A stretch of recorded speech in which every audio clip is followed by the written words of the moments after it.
right. I see lots of people filing in, which is fantastic.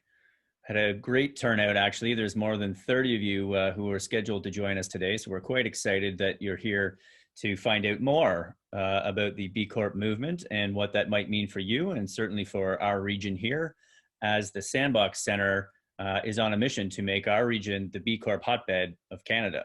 And there is some competition out there already, I'll tell you. So we've got some way to go, and I'm really glad that you're here to join us. So just to give you a sense, my name is Jesse. I work at the Sandbox Centre. I actually head up the initiative around the B Corp movement through the Sandbox in partnership with several organizations who are here with us as well today. You'll hear from members of the BDC, from Barristan Law, from Chicopee Pasta, and quite possibly from Bush Systems themselves. And so just to give you a little bit of insight as to what we'll do today, I'm just going to quickly introduce you to the Sandbox Centre if you're not familiar with that, and then we'll move into the presentation. And then after the presentation, we'll have a little bit more of a Q&A. I know that many of you had already submitted questions with your registration, and so we'll attempt to get through as many of those as we can, and we will feature the panelists from Barristan and Chicopee and potentially Bush Systems as well, who have already gone through this process to speak directly with you and answer any questions you may have. So on that note, just to introduce you to the Sandbox Centre. So the Sandbox, our mission is to connect people and their ideas to different business resources. So in this case, you're our people, and we're connecting you to the resource of B Corp through the lens of different organizations and partners who already have that experience. And the idea here is that the sharing of the collective knowledge will help support you on your journey to success. Sometimes those resources are organizations, other times it can be a program, but most often it's actually another person who will help break down barriers and provide the insights that you need by sharing their knowledge with you. www.sandboxcentre.com. Most of you will already have been there if you had already signed up, and that's where you can stay up to date with everything that we're doing, B Corp wise and more. And there is a great little program that I'm going to announce to you all. Very, very good. You're going to be quite excited at the end of the presentation. So make sure to stay tuned. We are recording this and it is live on Facebook right now as well. So make sure you wave to everybody out there who can see you. And with that, I would like to introduce to you actually our first presenters, who are both from the BDC. I have Craig Ryan, who at last check was the Director of Purpose and Entrepreneurship. And I also have Carla Heim with us today, who's out on the West Coast, and she's the Senior Advisor of Purpose Entrepreneurship as well at the BDC. So welcome to what we have dubbed B Corp 101, a short presentation to give you a really rich understanding of the movement that I can tell you are part of when I hear you talk and watch you. The certification itself, what exactly it entails and what you would have to do to complete it successfully. And then thirdly, the most fun part, we get to talk with 3 live ones who are from your region. A quick word on Carla, Emily, and I at BDC and why we were the lucky ones who stumbled on to the Canadian chapter of this global movement. BDC is an unusual bank in that it only does one thing. It offers financing and advisory support to real economy entrepreneurs in real economies across Canada. So you can't get money for a sports car from us, and we do not have clients in Dubai or Shanghai. But if you have a business or a business project, we are the people that you should introduce yourselves to. Because we have about 50,000, 55,000 clients across the country, it's not surprising that we're the ones who stumbled over this cohort of people who define business success in a way that I think you appreciate, but that is, let's admit it, uncommon in our present day world. The discussion is all about purpose, and so that's what we'll talk about first. Specifically, the corporate purpose that these people use, how they define business success. After that, we'll talk about the B Corp certification itself, and then thirdly, our panel discussion. Let me start by telling you quickly the story of one of these purpose-defined entrepreneurs that we know well. Meet Annie Rouleau, a neighbor of ours in the Montreal area, or mine, I'm in Montreal. Annie is a really, really cool woman. She took a natural intolerance for fragrance and came up with an idea to create a company that makes cleaning and personal hygiene products that have no scent. So her company is the Unscented Company, and if you want products for your home or soap for your body that has no odor or no aroma, she's the one for you. Now, she defines success not just in getting people to use a superior product, but she defines success in terms of being anchored locally in Montreal. She took great pride in developing a loyal team of employees who all live within dashing distance of her downtown office. She made it a point of honor of developing a supply chain, okay, not local, but regional, who were all within dashing or driving distance of Montreal. This way of defining success, so more than the money in her pocket, is something that enabled her actually, with the COVID economic crisis, to fly. It enabled her to quickly step over and succeed two of the immediate consequences of the COVID crisis. One was a terrific boost in the buy local movement, which attracted people to her. And second was the economic crisis freezing of international supply chains around the world. Annie Rouleau's successful company saw its revenues grow by 50% since the beginning of the year. And of course, she chose the B Corp certification. And the key to understanding this movement and this purpose-defined entrepreneurs is this. If you ask her if she's proud of her success of her company, you cannot exclude from her answer the team, the other companies in the Montreal area, and the pleased clients who use her products. It's more than the money, but of course it includes money. Client number 2, this fellow's closer to you. He's based in Toronto, he has a shop on Queen Street, amongst other places.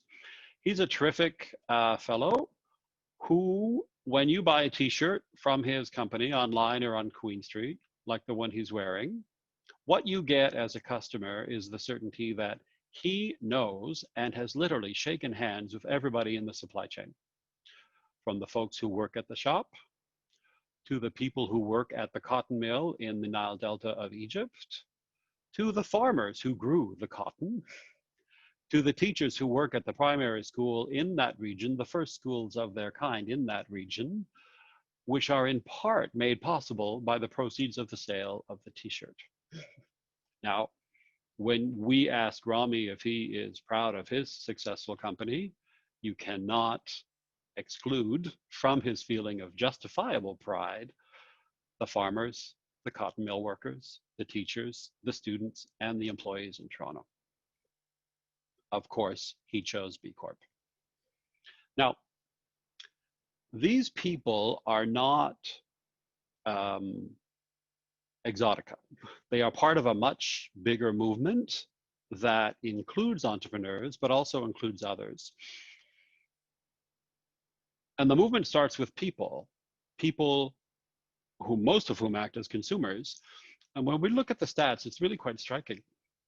The percentage of global consumers who agree that business must play a role in addressing societal issues used to be marginal. Now it's a wonky 80%. If you look or find the percentage of employees who believe it's important that their employer be responsible to society and the environment, 86%. There's nothing marginal or exotic about these beliefs. When we act as consumers, all sorts of trigger effects and domino effects are created. Since the COVID crisis began, we've seen a striking rise in the buy local movement simply because people are clear-headed and intentional in their purchasing decisions. This movement and this preference for this kind of company is being felt through the corporate chains. If we go up the chain to a large company like Unilever, now Unilever, as you know, is massive. It has in its stable of companies about 400 companies, 30 of whom are what they call sustainable or living brands. Back in 2016, Unilever reported that 30%, the sustainable living brands in its portfolio outperformed the rest of the gang by 30%. In 2017, the greater the performance had reached 46%. And last year, the last year for which we have the numbers, it's 69%. If we look at what the heads of those large companies are doing, so we're talking about the consequences of this socio-cultural movement and the consequences of this company behavior. The Business Roundtable is a gang in New York City. It's basically a lobby group of the 200 largest corporations in America, the CEOs of the 200 largest corporations. And last year, 2019, in August, while the rest of us were at the beach, they put out a public statement that said something quite shocking. They said that the purpose of the corporation in American society should not be shareholder value. Rather, it should be stakeholder value, value for society as a whole. I'll repeat that. The CEOs of the 200 biggest corporations in America made this statement. Now, forgive some skepticism here. I don't think there's any immediate danger of those companies certifying as a B Corp. But what I would encourage you to think about when you think about that statement is the 200 biggest CEOs in America judged it prudent to bow to the wind of a changing public expectation. And they're saying something different from what previous generations have always said, which is that the purpose of a company is money and only money. Investors are demanding better too. This fellow here, he really does look like a banker, doesn't he? This fellow here is Larry Fink. And Mr. Fink sits atop an investment fund called BlackRock, which is the largest investment fund on the planet. And he has actually been hectoring his investors for 3 years now, saying the point of a company and a corporation should be the creation of a broad value for society. Not only are these companies less risky and so better deserving of our investment dollars, but these companies and the people who create these companies are more in tune with where the world is going and the world we have to create, and therefore they are the place where we will see future profitability. Now, is BlackRock a perfectly sustainable fund? No, not yet. But what we see is its leader is steering that ship in that direction in ways that have great consequence. Finally, these people. Last year, the legislators of Parliament, undoubtedly because they have met Annies and Ramis across the country, did something unusual. They opened up the Canadian Business Corporations Act and they changed it. They amended to make clear that shareholder value is not the be all and end all and purpose of every corporation. That if you, as the owner or the manager of a company, make a decision that is of benefit to the environment or employees or society, and that someone sues you for it, your shareholders, well, they have no case. The purpose of a company in federal law in Canada is now explicitly not or unshackled from Milton Friedman's definition. So there you have it, folks. A broad socio-cultural movement, not of people making companies be better, but rather entrepreneurs creating companies, the kinds of companies that consumers increasingly prefer, the kinds of companies that investors increasingly prefer, and the kinds of companies that Parliament has judged, this is what we need more of.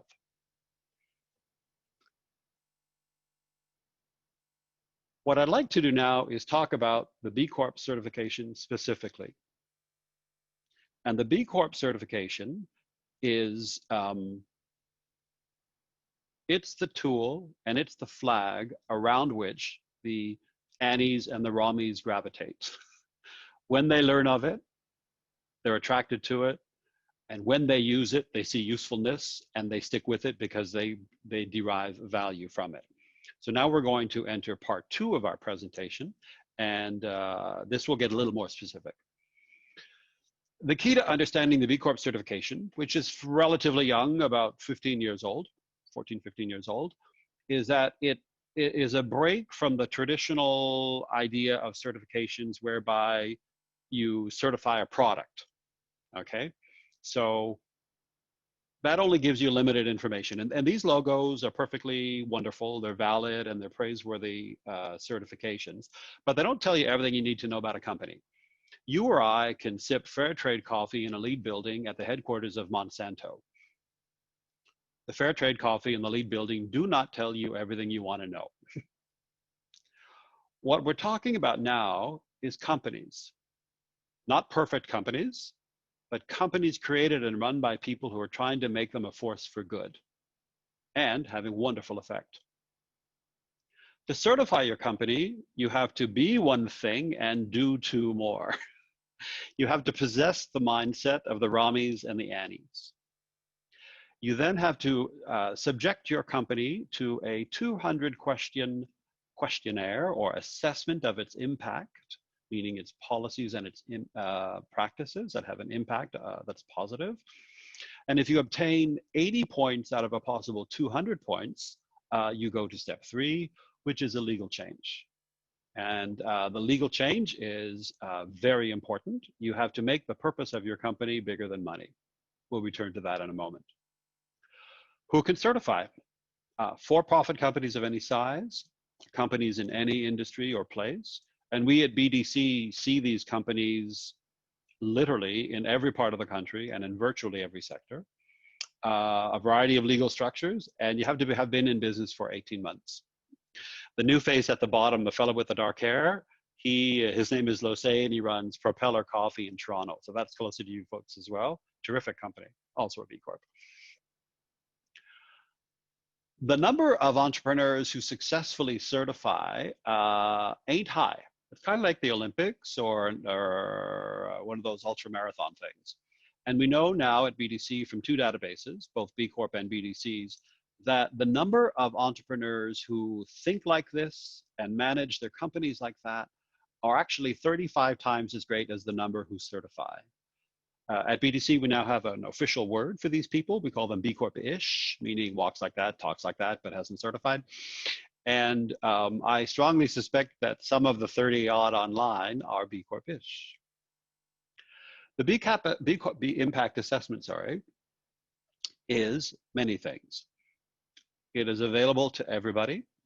It is free and confidential online, and it's benchmarked. So we find answers, we find questions based on creative answers from around the world against the performance of 100,000 users around the world. Far more people use the tool than successfully certify. There are, in effect, 86 different assessments. So if you run a shoe store, you do not answer the same questions that a multinational would answer. If you run a service company, you don't answer the exact same questions that a manufacturing sector company would answer. And so it is a very sophisticatedly tailored assessment with variations on the 200 questions, depending on what sector you're in, where you are, and how big you are. The tool, the B Corp tool, also provides all sorts of tools, guides, and examples and reports to help you understand the questions, to show you how other people answer, and to provide guidance on how you might. And remember, when you do this process, perfection is not the goal. The B Corp movement is flesh and blood entrepreneurs in the real world, not perfectionists in a church. And the goal is to measure what matters to you. And of course, that can be defined in lots of ways. A word now on the BCAP assessment, the B impact assessment score. As I said, you will answer, you can obtain a possible 200 points. I don't think anybody has obtained the 200 points.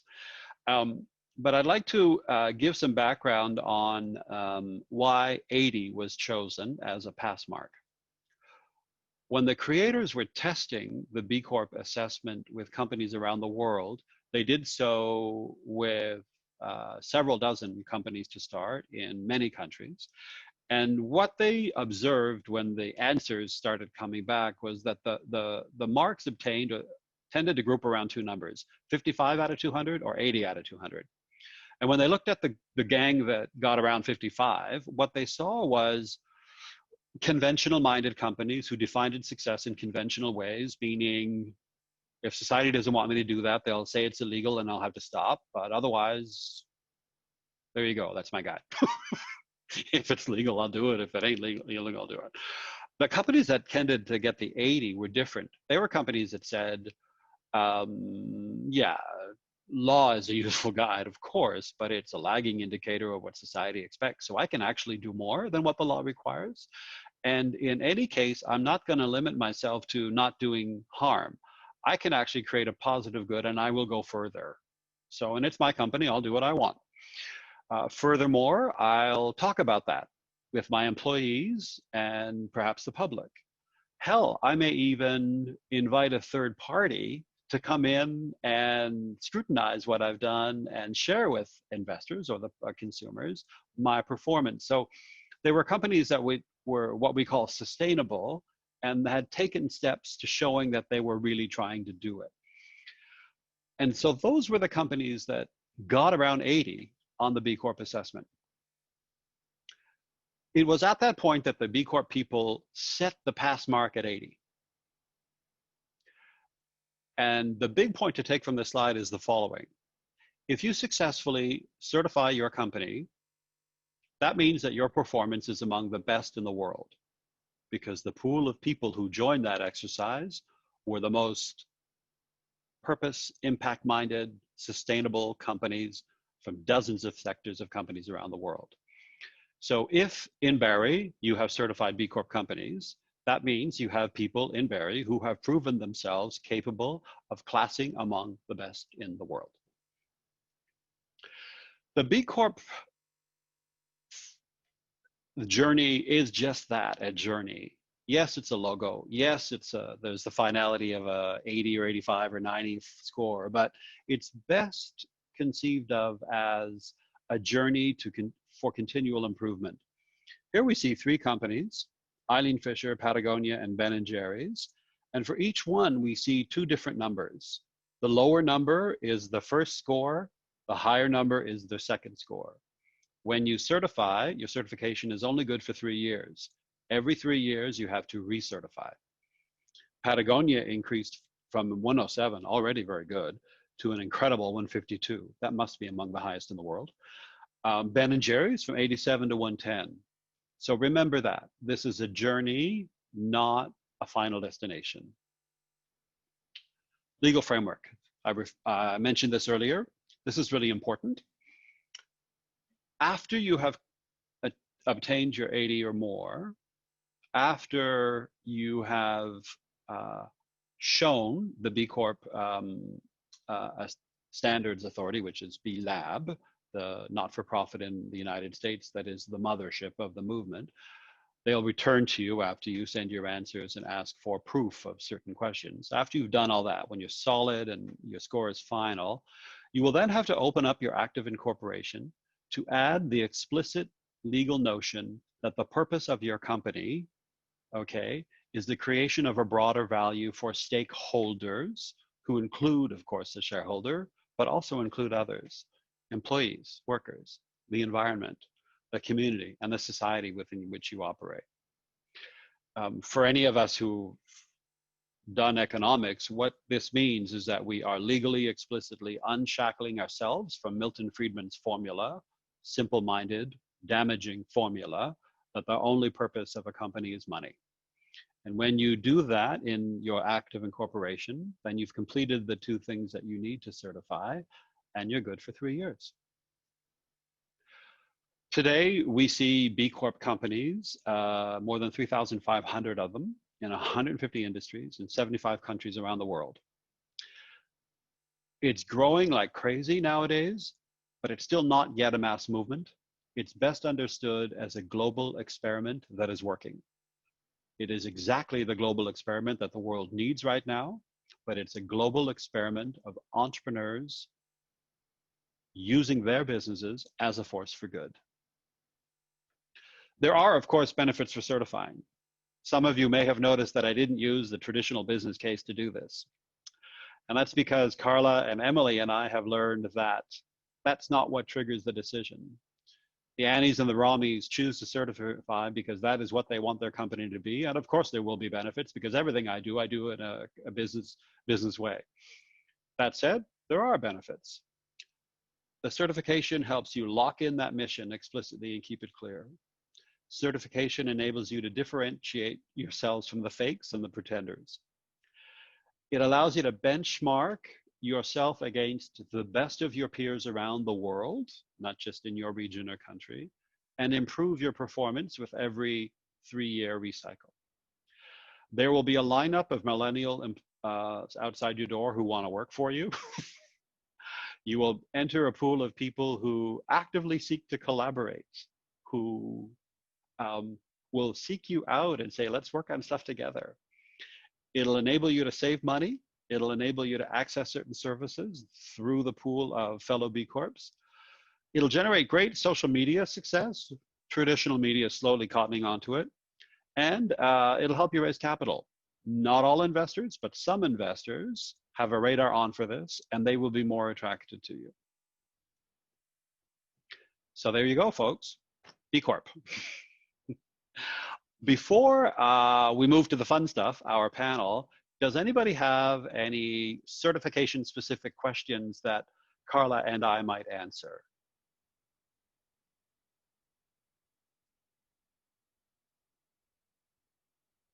No? Actually, Jesse, is anybody, I can't see the chat function on my screen at the moment. Has anybody sent in any questions via the chat? You know what, Craig, actually we'll do is, because we really want to get through the panel part, we have a bunch of questions that were pre-submitted to us that we will certainly, I will put those in the chat so that you can see them as well. Okay, now I think I have to end slideshow. And how do I stop sharing my screen? Forgive me. Can you do that? You have that power? Okay, good. And I see Craig Bush on the line. Welcome, Craig. Thank you, Craig. Hi there, Craig.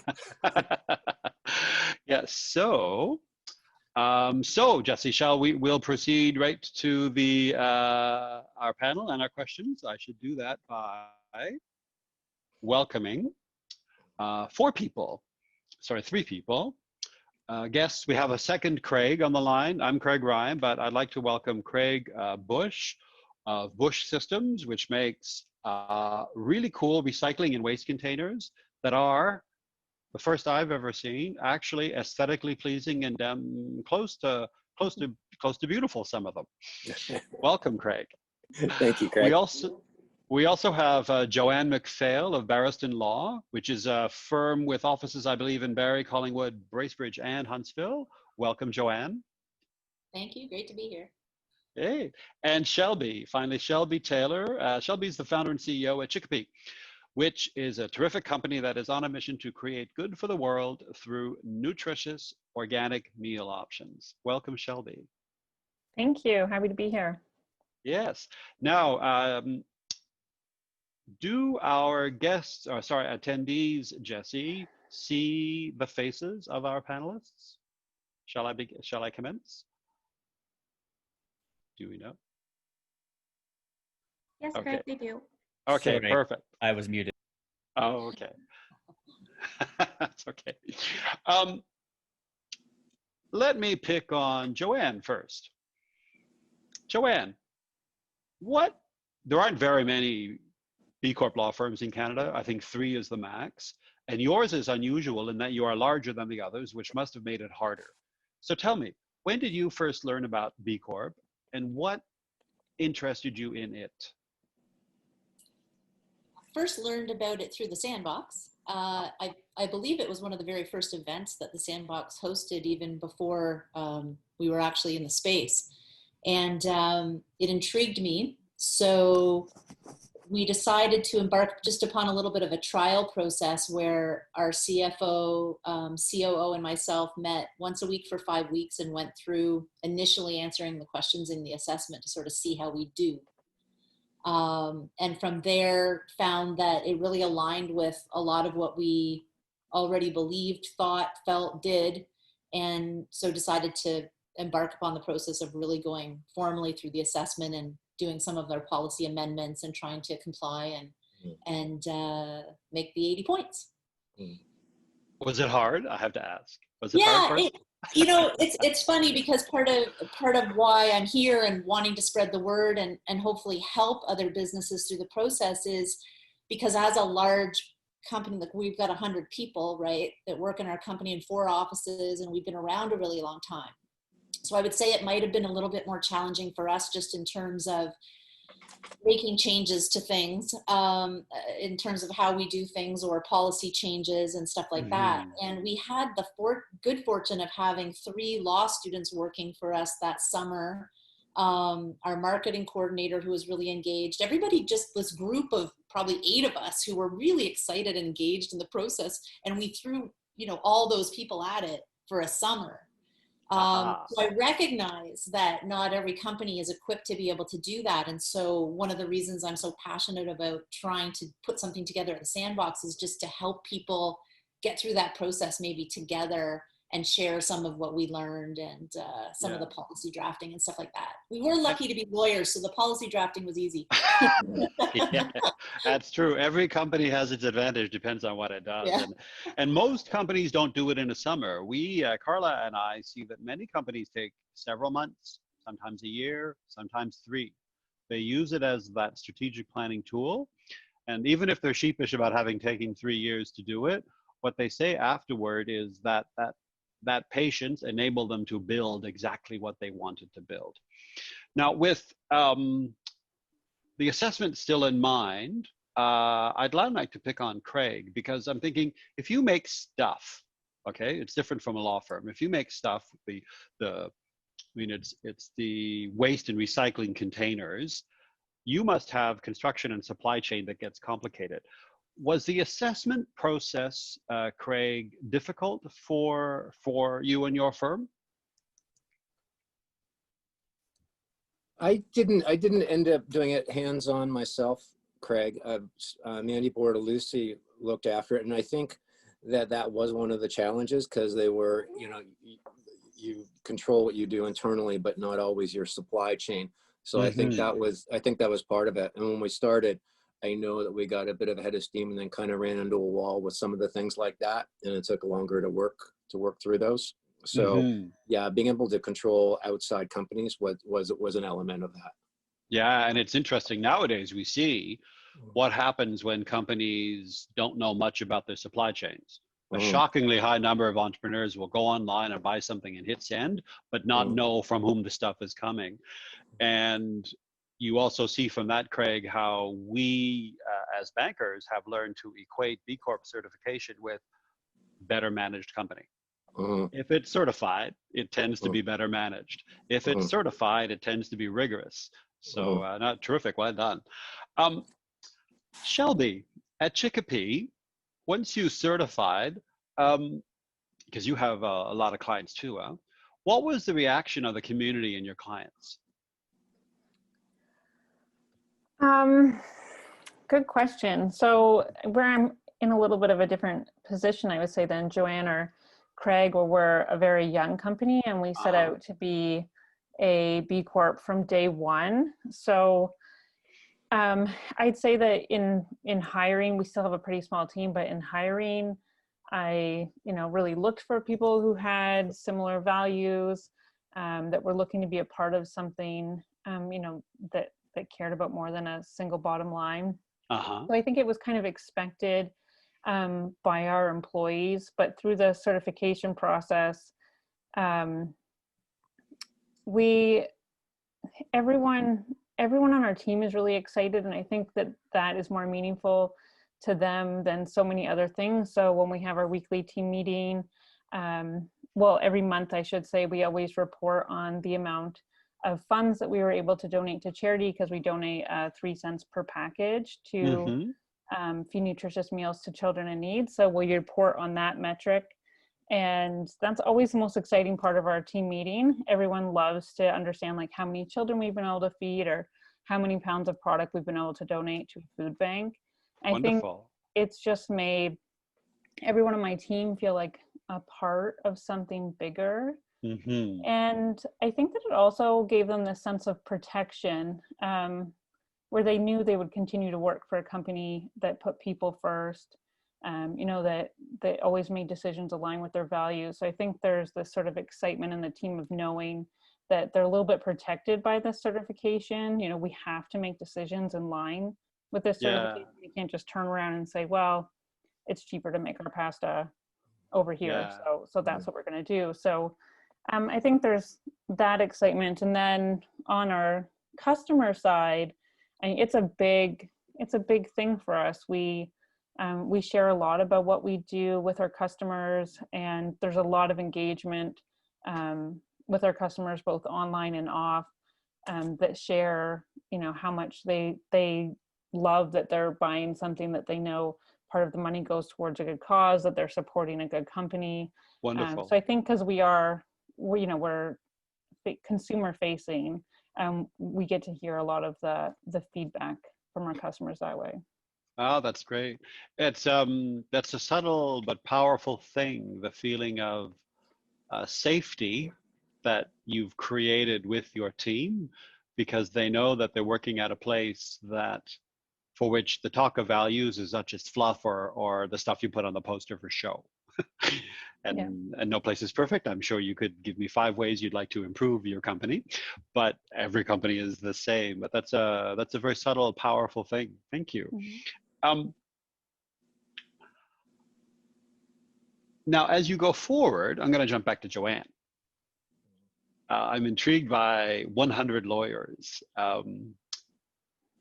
How will you planning to engage your employees and the rest of your organization culture around certifying in the future, or even now understanding what you've been through and what you're saying you explicitly are? We, you know, initially we tried to educate people and talk a lot about the process and what it meant, because as you said, it's a fairly early, maybe not even a movement yet. And so just making people aware of why it was important, why we were going through the process, and why people should be proud of the fact that we attained the certification. It was really important to have those communications early on.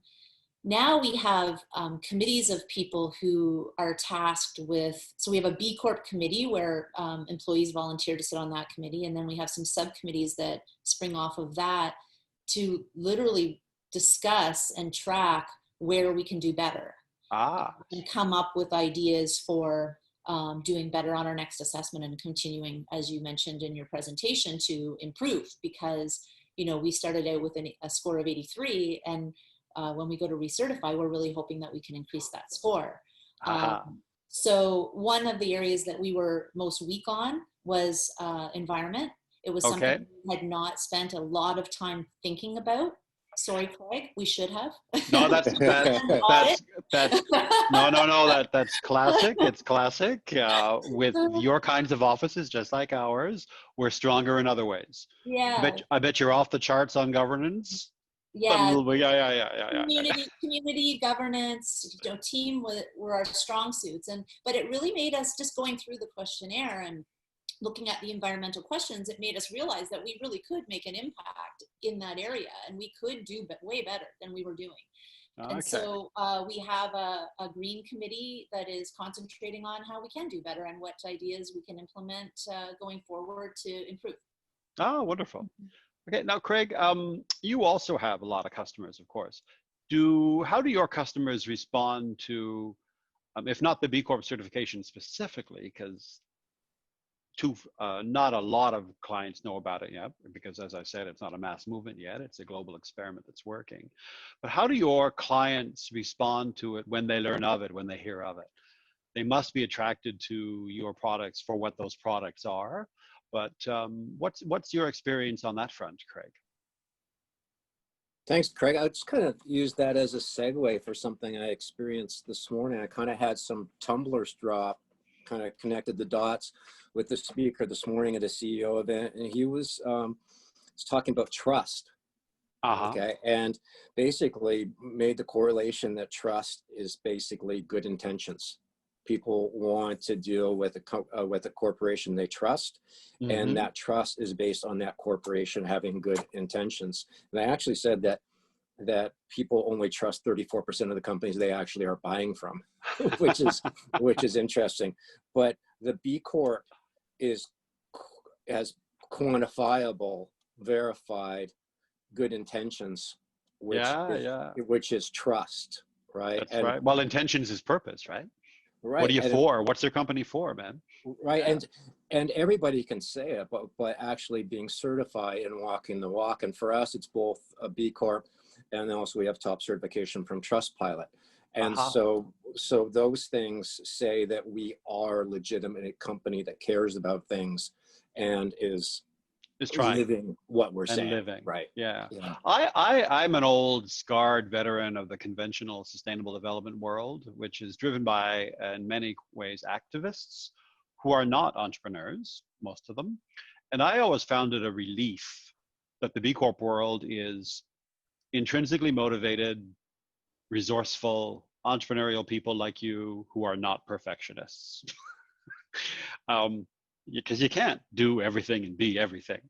So I'd like to, I see you smiling in recognition. I'd like to ask you now, Craig, how would you like your company to improve the next time you recertify?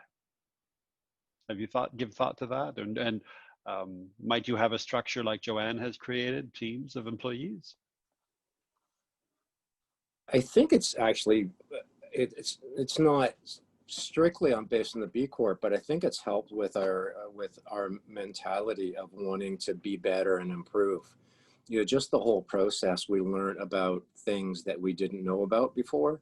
You know, one Uh-huh. of the discussions we had was over living wage, right? Aha. And you know, unlike everybody being, you know, a lawyer or a desk job or whatever, we do physically contact a lot of our product. And so we have warehouse workers and such. And then we went to assess, we probably had 8 or 9 people under the living wage that weren't really familiar with living wage. We were paying well for what we were doing, but we stepped back and took a look at it. I think it was maybe a matter of an extra employee's worth of salary to get everybody up to living wage. And you know, Mm-hmm. start to think about it, living wage isn't really that generous in particular. And so that gave us an awareness of what we should be doing, and then Yeah. did the right things behind that. But I think overall it continues to be something where we're now aware and looking for the places we can improve just to be Yeah. better, because we want to be better, right? Yeah. And then Yeah. We're back to part of that, motivation. and actually that other trigger, I didn't mention it earlier, but that trust also extends to the employees, and then employees want to work for a trustable Oh, of course. organization. Of So course. I'm pretty sure it helps us with attraction and retention, because And people that's want to a, be part of something bigger than themselves. yeah, and it's funny, those words, those HR-ish words like attraction and retention mask or are stickers for what is something basic and simple and human, which is they feel secure in a very insecure world, and they feel less unsafe, right? So it's very powerful. What about you, Shelby? When's the last time you certified, and when will you next do the process again? And if so, how would you like to improve? Have you given that thought? Sure. So we've only certified once so far, and it was as soon as we were able to, because we started sales in 2016 and we certified in 2018. I think 18 months, the 18-month timeline that you could certify. Yeah. So we will be coming up to that next year. Okay. We are already putting together bits of our application. Like Joanne, we have a committee as well, and we sort of just note down any changes to our processes or procedures or anything like that, so we know what to update on the application. I am proud to say we have a 112.8 score. We already rank in the top 10% of B Corps worldwide. So we're very proud of that. And of course we want to maintain it. And if we can grow to be in the top 5%, that would be awesome. I think where we could grow probably quite a bit since we're not a team of lawyers, is in governance. When we started, we were like, we didn't even have standard operating procedures or an employee handbook.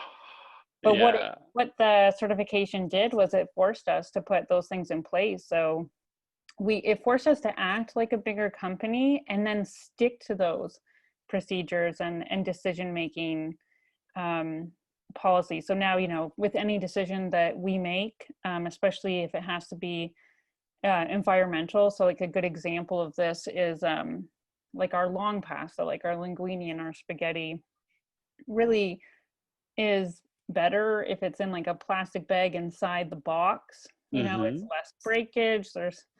But because we were so like determined not to have that bit of plastic in our packaging, we were able to go to our manufacturer and say, look, this is really important to us. This is how we can improve as a B Corp. And we really want to find a way to remove this, but obviously maintain the quality of the product. So they actually invested in some equipment and made it possible. So we were able to remove that packaging out of there and put it straight into the box. So that's just a simple example, but how interesting though, you had an effect on another company. Yeah, absolutely. I do think that they understand, that that's a differentiator for us as well, and that it's helps our sales grow, which of course helps their sales grow. Exactly. And for the record, folks, 112 is a very, very high score. Congratulations. Yeah.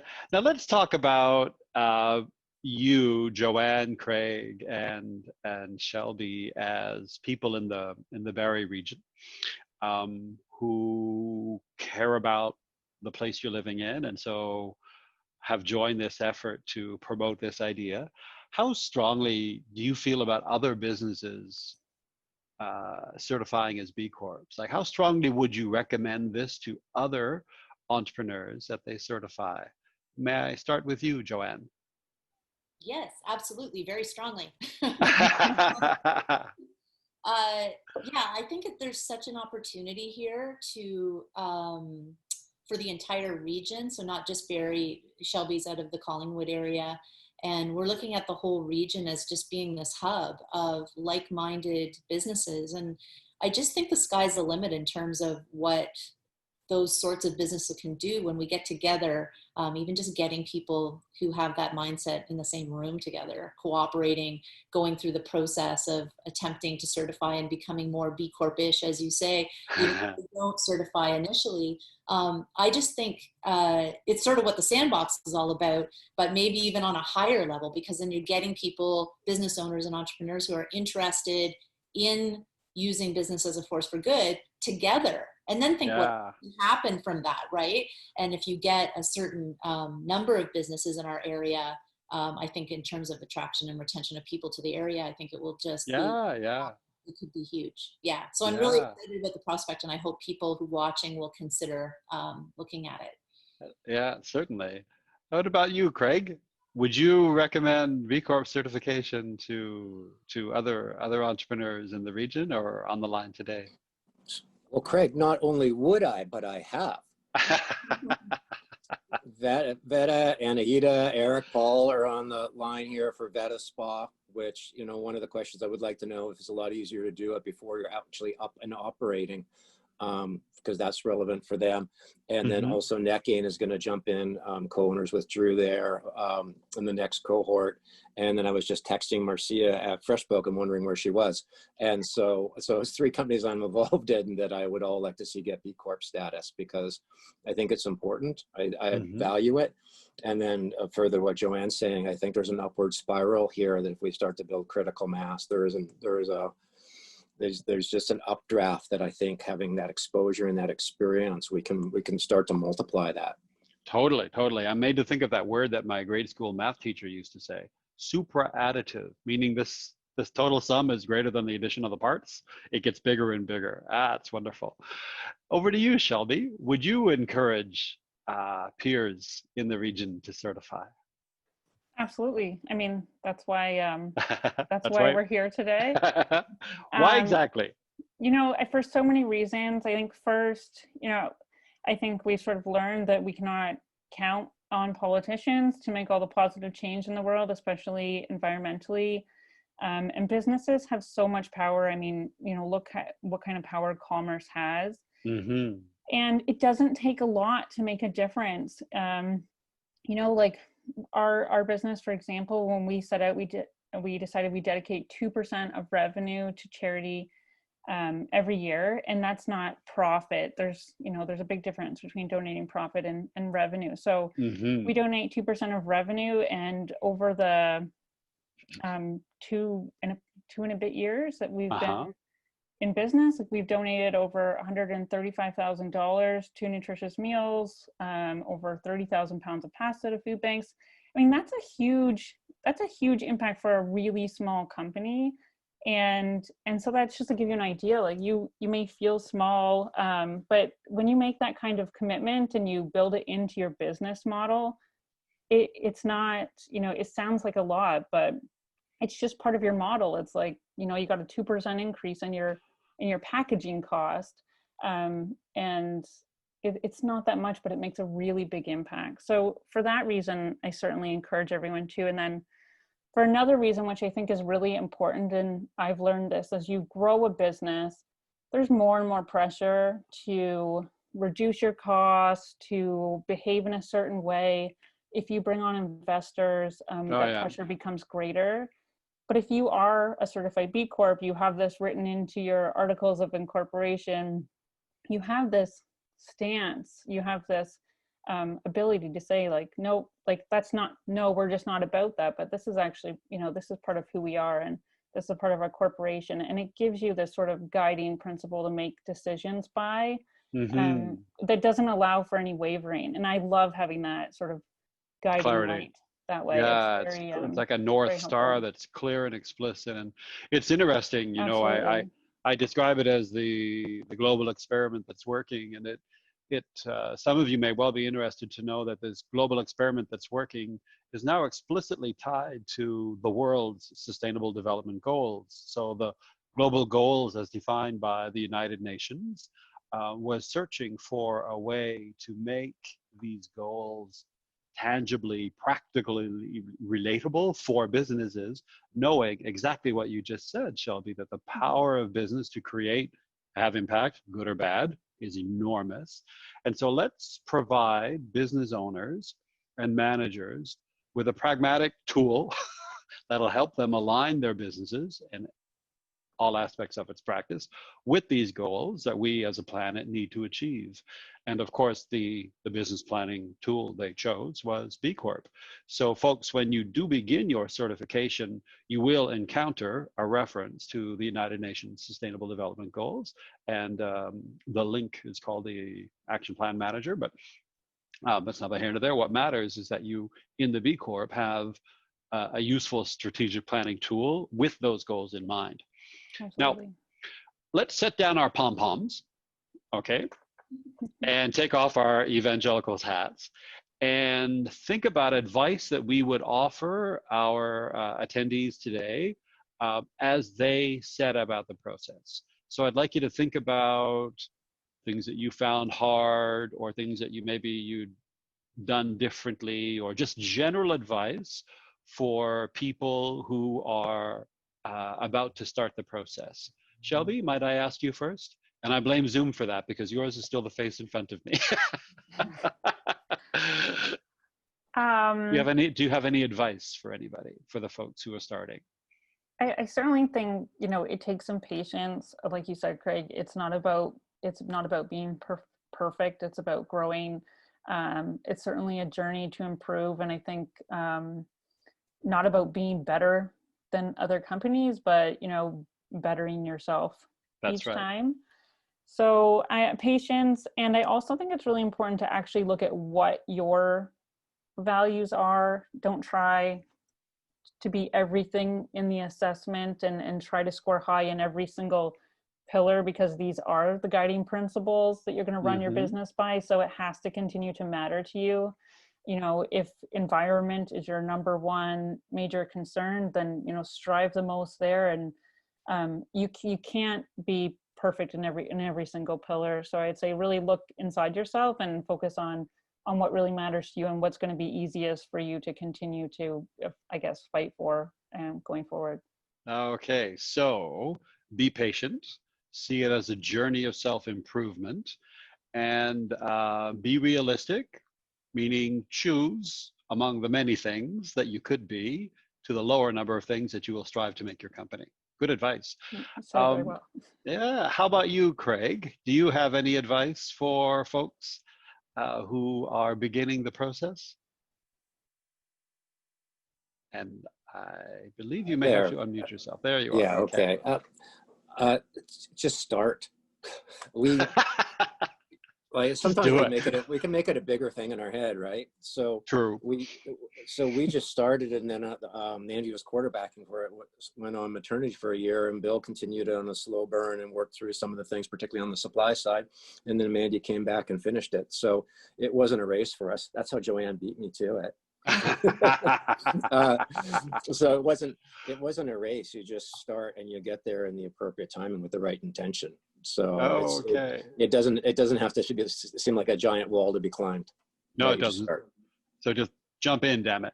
There you go. Okay. And finally to you, Joanne, do you have any advice for folks starting? Yeah, I mean, we're talking to a bunch of entrepreneurs probably, right? Like, don't be afraid to fail. So, you know, you might not certify. You might not get there the first time around, and that's okay, because the fact that you're interested in doing it and going through the process says a lot about what's important to you, and it'll say a lot to your people that you involve in the process. And then finally, because I'm just conscious of the time, I'll segue, because my other piece of advice is listen to Jesse, because I feel like if we try to put people together to help one another through this process and use the resources at B Lab and BDC, it might make it simpler for people to embark down the process. So. Great advice. So if I can encapsulate, remember that actually it is more common to not get the 80. Those who obtain more than 80 first time round are probably minority, maybe rare birds. And for most, they'll come in with a score of 50, 60, 70, and then choose how they want to get that score up to 80. So really good advice. And of course, I applaud your advice to join Jesse and the gang at Sandbox. And I see we are approaching the end of our hour. And so on behalf of my colleagues, Carla and Emily from the Business Development Bank of Canada, it's been a real pleasure, and I will turn now to you, Jesse. Well, Craig, thank you so much. Carla as well. You may not have seen that, but she was steadily answering the Q&A in the background, making sure that everybody was getting the answers to their questions. So thank you so much for that, Carla. There were two more that came up, which I believe was maybe something that I'll just ask again.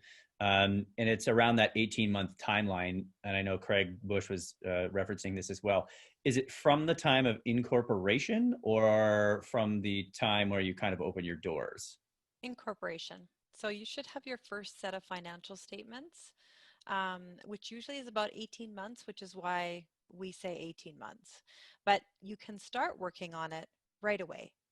So don't worry about that. You can get right into the assessment and start working on things. The assessment, of course, is free, confidential, online, and there's no requirement to certify when you use the B Impact assessment. And segueing into that, we have a great big announcement here, and that is that we at the Sandbox Centre are actually launching, as soon as I get the host here panel, I can share my screen for you. We are launching a B Corp cohort where we will actually come together, and many of the faces, if not all of the ones you see on screen, will be there to actually help support you as well through this journey. So I'm just going to put a link into the chat right now if anybody would like to go ahead and click through that. And what you'll see is the landing page for our B Corp 101 program. And so what's exciting about this program is that we're going to have people who have already been through the process, who are there to help you, as well as the people from the BDC. Specifically, Carla will be leading the next session of our first cohort, And what we're going to do is we're going to come together and we're going to help everybody move through the process. So instead of having to go it alone, you know, perhaps you're past a company that's just starting out and you don't have 100 lawyers and you don't know what the answer is. But imagine if you did have 100 lawyers who were there with you, even though you're not a law firm. That, my friends, is of great value and great power. And so with the B Corp 101, you see this fancy little register button here. And when you hit that little button, and I won't do it now because I'm going to let you guys go ahead and find that out for yourselves. But when you do hit that button, you're going to go through a little bit of a survey that just says, here's who I am, here's where I am now, and here's where I want to go. And as you make your way through that, we're going to qualify you. And so the program itself actually has a sliding scale as far as what the cost or the fee to go through would be based on the size of your organization, which mirrors very much so the cost of certification when you do actually get your certification through B Lab. And so we want to make it attainable for everybody. And this is why the BDC and Carla and Craig and Emily they're giving of their time to do this.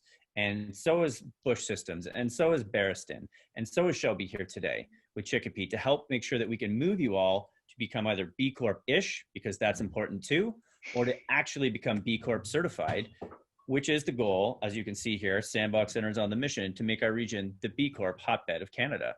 And so registration is open today. The first cohort does kick off, and there's a wonderful shot of Carla at one of the events we had previously. The first cohort does kick off on October the 13th, 2020. So that's 2 weeks from now. If you're interested, by all means, please go ahead and register. If you have any questions, you'll see this fancy little chat bubble down here in the bottom that says, "Let's talk B Corp." Any questions you may have, please reach out on there. And we look forward to seeing as many of you as we can. I believe we already have 4 organizations who are looking to go and become B Corp certified. So if you would like to join them, B Corp 101 on the Sandbox website. And with that, I'd like to thank you all for showing here today. Thank you for taking step 1. You've already been to the boot camp, so you're already one bit of the way through the actual process we've got outlined for you. Any questions you have that aren't answered on the website, please reach out to us.